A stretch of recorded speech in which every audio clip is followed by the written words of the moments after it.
Hello and welcome to the Battle Line Podcast, where we have conversations on that collision of space between community, faith, and culture. I'm one of your hosts, Matt Satterley, and here with me is the Director of Publications of every Salvation Army magazine in the known world. Stop. That is factually inaccurate. Major Jamie Satterley. Major Jamie, how are my co-host in this podcast, my co-host in life. Major Jamie, how are you doing today? Well, I'm doing a lot better before you quadrupled my workload. We also have with us here our co-host, producer, our media manager of everything Salvation Army in the known universe, the one who makes this whole thing run, Elizabeth. Elizabeth, how are you doing today? I am so super swell. How are you? Doing well. Listen, it's always an S with you. It's super stupendous. I'm super swell. I'll have to go back through past episodes and see if you ever squared. Super squared. If you ever just said terrific or something like that, then we would know Elizabeth's having a bad day. Right. So today we're speaking with Major George Baker, who leads the Salvation Army World Service Organization, or SAWSO for short. Major George is a Western Territory officer who has recently, along with his wife, Major Genie, served as the divisional leaders of the South and Mid Wales Division. Now they have arrived here at national headquarters. So a few episodes ago, you might remember that we talked about the Salvation Army being an international movement. We focused on that a little bit more. And so we have that experience here with us today. We're going to learn a little bit about what it looks like with our World Service Organization office. How are you doing today, George? I'm doing great. Thank you. Excited. We're excited to talk to you, get to know a little bit more about SAWSO. Well, hopefully I can help with that. I'm new to it, having just come into it. I'm still learning myself, but happy to share what I can. All right, Major. Well, we're glad to have you on the podcast today. First, tell us a little bit about yourself. How long have you been in the Salvation Army? What appointments have you had? What's the road that's got you to this point? Well, I was actually born and raised in the Salvation Army. I'm the son of Salvation Army parents, actually a fifth generation Salvationist, which makes me really, really old. But I was, born into it, but have been an officer for almost 39 years. And in that period of time, we've had the privilege of serving as Corps officers for 16 years and 7 appointments, ranging from Maui, Hawaii to Apache Junction, Arizona. That's kind of like heaven to, well, anyhow. So it's been a wild ride. And then we were DYSs in what was then the Southern California Division, divisional secretaries in 2 divisions, and then divisional leaders in 3 divisions, 2 in the USA West, and then 1 in the UK in South and Mid Wales. And we thought we were going home at the end of our tour in Wales, and ended up here at national headquarters. So here we are. Well, I will say we are very glad to have you here. We have enjoyed very much getting to know you and Genie. So I will say that a lot of people have probably heard about SAWSO or heard the term SAWSO, but might not be able to really articulate what SAWSO does. So maybe you can help us clear that up. What does SAWSO do? Well, first, let me tell you, I had no clue what SAWSO did until I arrived at SAWSO. What I thought SAWSO did is not actually what SAWSO does. SAWSO actually serves to represent the interests of the 4 U.S. territories as they work together with communities around the world to improve the quality of life through health, economic, and spiritual programs and aid. So that's really what SAWSO does. And that's not what I thought it did. I actually thought all the money that was raised by Corps for World Services came to SAWSO. But the reality is only a portion of that actually comes to SAWSO. The majority of that money goes directly to international headquarters to support the daily operations of the Salvation Army around the world. We do receive some of that through the territories for specific projects that we help provide support for.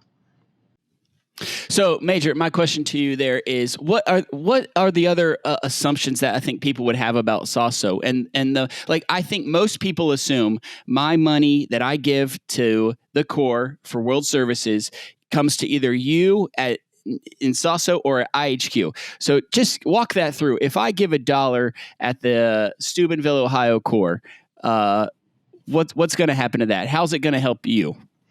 Well, okay.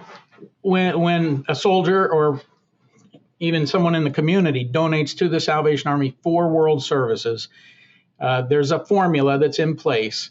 That money goes to the divisional office, and then the divisional office sends it to the territorial office because we have to go through all those chains that we're required to use. And then the territorial office has a formula where they send a percentage of that directly to international headquarters to fund the ongoing daily operations around the world. And so that, you and I have talked about this before. That money from IHQ, right, goes for tell us a little bit about what that IHQ money goes to. That money goes to basically help maintain the Army's buildings around the world, to pay the officers around the world, the daily operations of the Salvation Army around the world, primarily in territories that are partially funded through IHQ. All right. And then the formula that skins the money to you and SAWSO, what happens with that? That money comes to us as territories as they identify projects that they want to support in countries around the world. Every territory has a group of what's called partners in mission territories, and those territories can submit proposals to the U.S. territories. And if they decide to fund those, then that comes to us, and then we work with what we call implementing territory, the receiving territory, to see that they get those monies. And so it's just one way of centralizing all of that so that we know what's happening around the world, and so that there's one point of focus in terms of receiving and sending the money around the world. So both of you, both SAWSO and IHQ, are helping out around the world. IHQ is more daily operations, and you're more specifically aimed at some projects going on in these partners in mission. That's correct. What we do is specific projects designed to help enhance and improve the quality of life. Excellent. Wherever that may be. IHQ makes sure that daily life is able to happen around the Salvation Army world. A two-pronged approach. I love it. So can you tell us a little bit, George, about how many countries that SAWSO is working in, how many projects are going on, and if you wouldn't mind maybe highlighting a couple of those projects? Sure. Well, we have 187 active projects around the world. We have another 10 that are in concept, what we call concept notes. So those are projects that we've received proposals, and we're now evaluating those proposals and deciding whether or not that's something one of the territories might want to fund, or that we at SAWSO from our own reserves might want to fund. And then we have 19 other proposals that have not reached the concept point yet. So, in total, we have 216 projects on our board right now. Which total up to almost $60 million worth of projects that SAWSO is either actively helping with or getting ready to look at the possibility of funding. And that spreads around 64 countries around the world. Wow. So it really does, we really do reach the world, which makes sense when the title of your organization is the Salvation Army World Services Office. What's a few of those projects, sir? Well, I think, and this is another kind of misconception, I think. A lot of people think that SAWSO only helps with disaster relief or with major projects. And we do both, and we do a lot of both. But over the last 2 years, it may not surprise you to know that SAWSO has provided COVID-19 relief to every territory that the Salvation Army serves.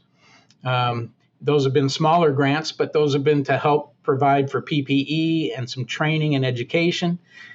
So that's one of the things that we've done most recently.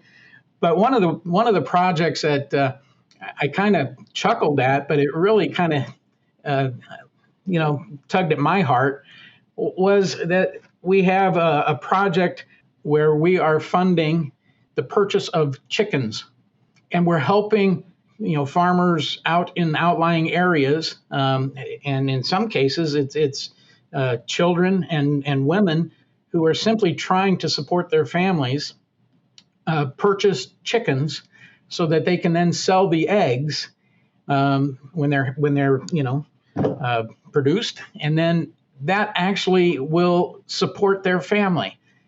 And I'm thinking something as simple as a chicken and an egg, and we go to the store and we take for granted that we can reach into a refrigerator and buy a dozen eggs, and we don't even think about the fact that in other parts of the world could provide for a livelihood.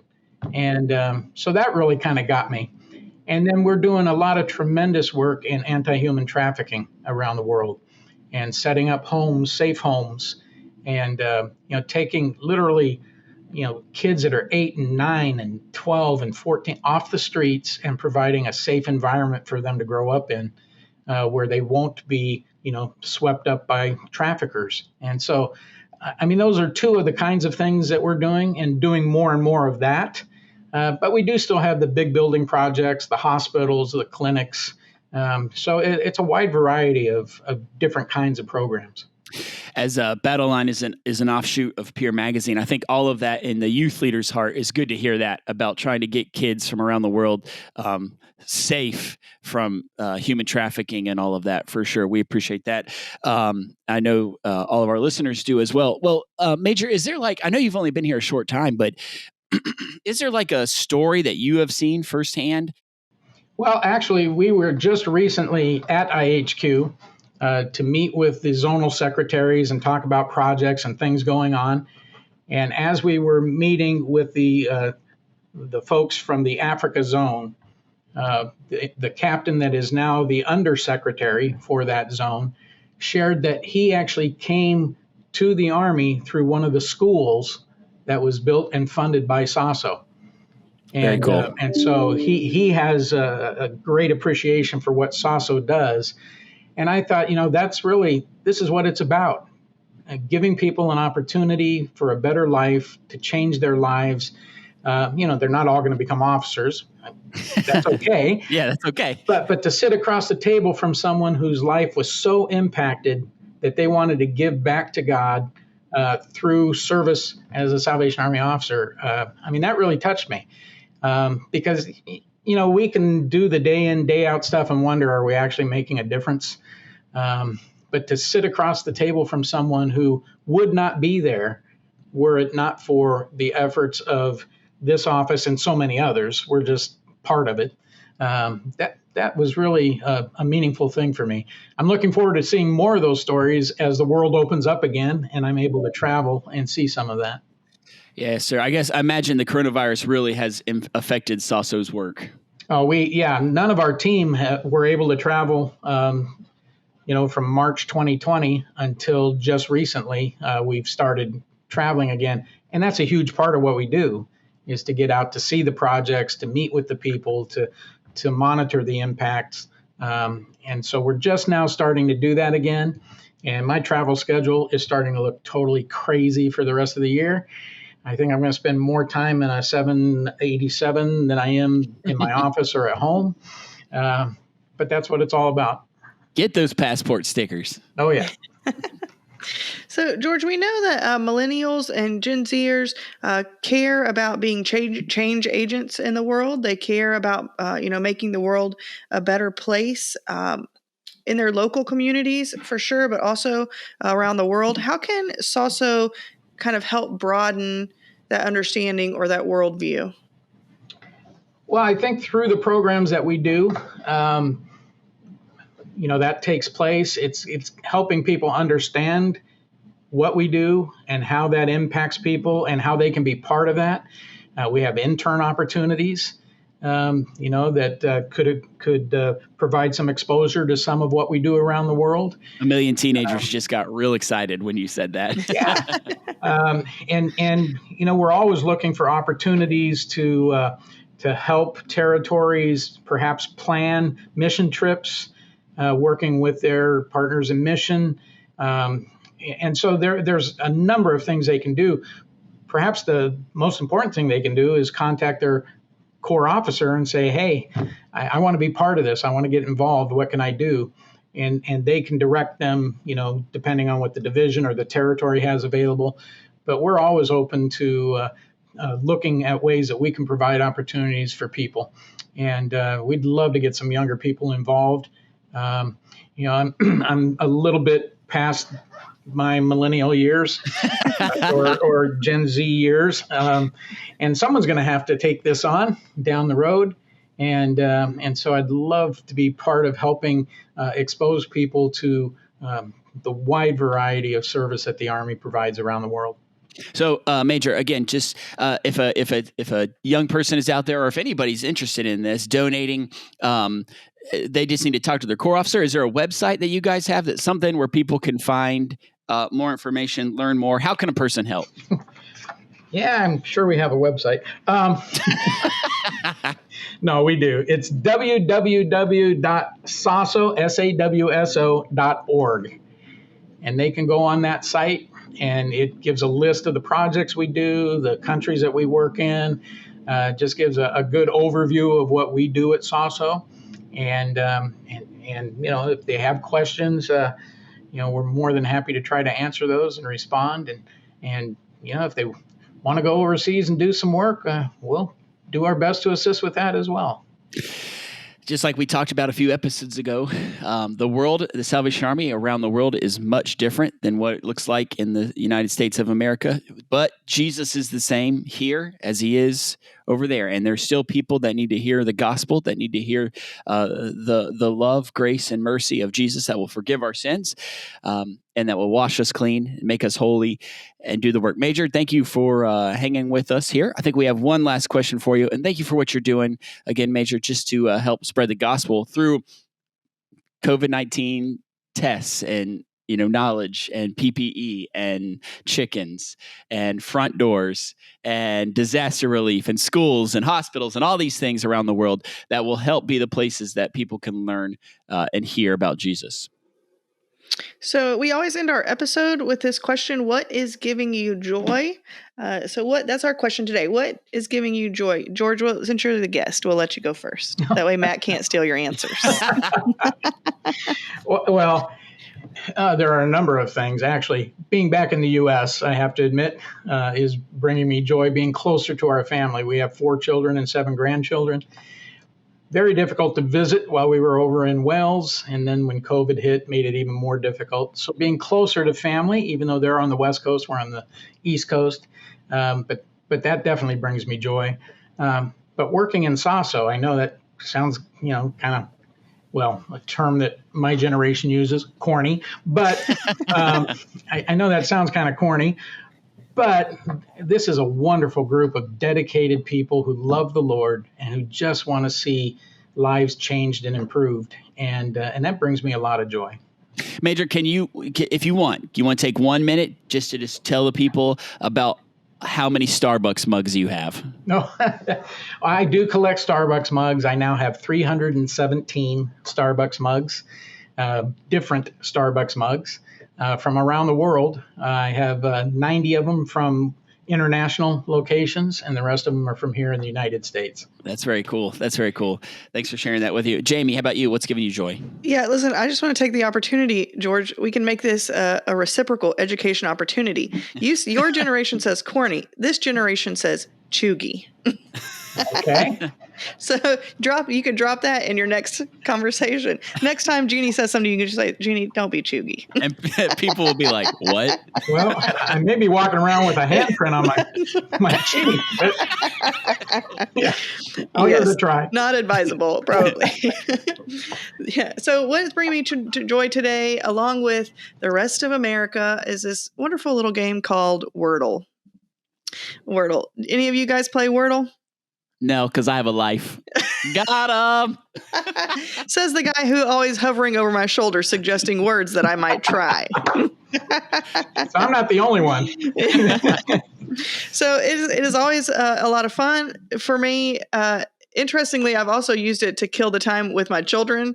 We play on pen and paper because I am not letting them use up my opportunity for the day. Susanna will come in and say, Mom, let me try your Wordle. No, I have a streak. You are not ruining it.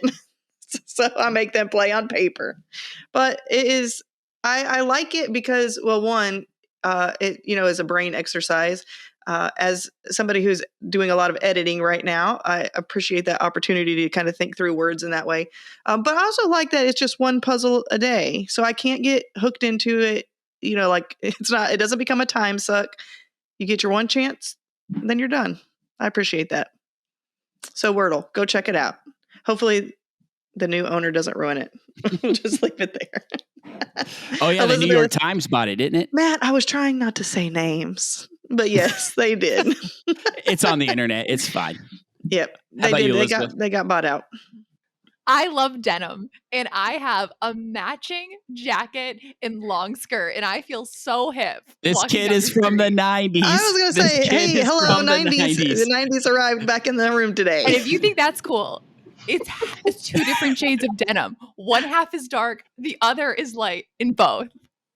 Can Elizabeth. You still, Jamie, hold on. I have a legit question. Can you still go to Michael's and remember you get those like iron press-on things? Iron on patches. Can you iron those onto denim? That would be so fabulous. Oh my gosh. Elizabeth, no. This is before your time, but you should Google and look at when this late 90s, early 2000s, when Justin Timberlake and Britney Spears were dating and they dressed in matching denim coordinated outfits to some award show. I don't remember what it was. And it was just, everybody was there for it. How could you not be there for double denim? Once you see it, you'll be like, I'm not there for it. All right. In retrospect, maybe not the wisest choice. What's giving me joy, just to wrap up, Elizabeth told us a few episodes ago, probably last year, she talked about this wonderful Rhode Island treat called coffee milk, which Jamie and I spit out our water. You're like, coffee milk? What is that? Never heard of this. So Elizabeth, being the kind person that she is, bought us a bottle of coffee milk syrup, which I tried for the first time the other day. I will tell you, 8 out of 10. It's good. Yes. Listen, I don't know. You're not going to be able to find it in stores, right, Elizabeth? You have to order it online. Can you buy it on Amazon? You can buy it for an outrageous rate on the internet. So I recommend just taking a trip to the Fifth Colony. That's right. So it's cheaper to drive to Rhode Island and buy it yourself. You bought ours from Rhode Island. It's authentic. It's the real deal. Okay, cool. So it's like Hershey's chocolate syrup. You just squirt a little in your milk, a little stir. You drink. And as soon as I took a sip, I was like, everybody in the family has to try this. It's like if chocolate milk was a mocha. It makes like a nice iced coffee, I would say. Cold coffee. But if you buy it online, it's going to cost you how much? Retails $30 a bottle. George is a coffee guy. We'll have to bring it to the office and have a taste test. Do they serve milk in our office? I don't know. We'll have to figure that out. Major Baker, thank you for what you do with SAWSO. Thank you for how you're spreading the gospel all over the world through tangible things. We appreciate that so much. Thanks, Major. Well, thank you. It was fun being with you today. That's going to end this episode of the Battle Line Podcast. So be sure to subscribe to the Battle Line wherever you listen and check out the Peer website at peermag.org or follow Peer on the socials. Until next time, this has been the Battle Line Podcast. Bye.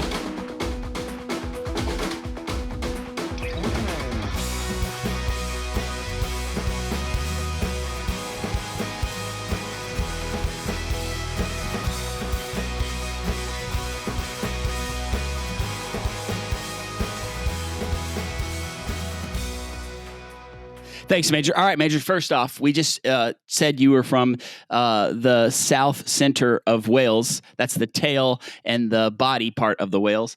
So our question is, that's so lame. We got to edit that out. Wow, that's so lame. All right, here we go. I was trying to remember in my head, what is whale shaped like a? And then I was like, oh, wait, this man, he's just being dumb. That's so lame. Wow. In my head, it went so much different. All right. I understood what you were talking about anyway. It took me a minute to get there. Oh, I'm glad you did. I didn't.